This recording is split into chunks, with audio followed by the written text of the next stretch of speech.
What is up, everybody?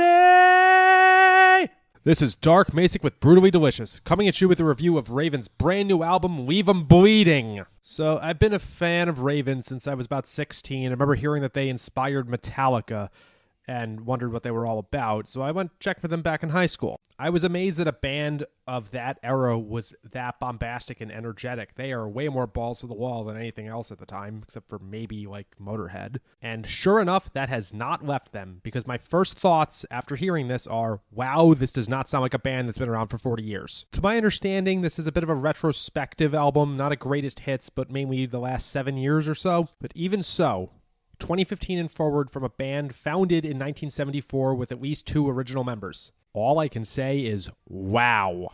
Jumping right into things, with Top of the Mountain, this song kills.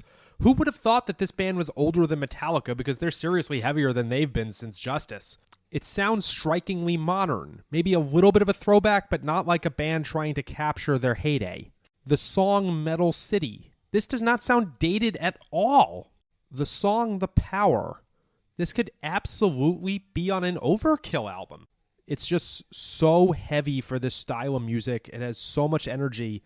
And to think that these guys are like in their 60s, what the hell? You can really tell that they try to stay modern.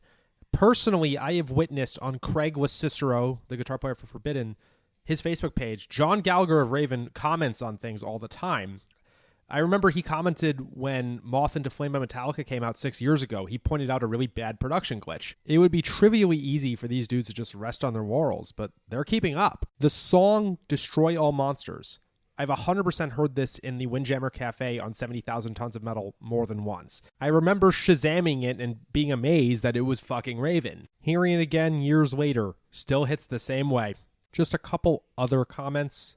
I loved this Montrose cover. I don't think I've ever heard it covered before in my life. Definitely heard Rock Candy, definitely heard Bad Motor Scooter, but Space Station number 5, that's unique, buds. I was slightly hoping, given the Montrose and Thin Lizzy covers, that Rock This Town was them doing that Brian Setzer song. Sorry guys, that would have been fucking funny. So while this is not an original album, I believe it's done a great job of showing Raven still fucking brings it and they have bigger balls than we do. Rock on. I'm 90% certain you're on the next 70,000 Tons of Metal anyway, so see you there. Ever wonder what a punch from Elton John feels like? Or how you'd cope with having turned down the chance to be in Nirvana?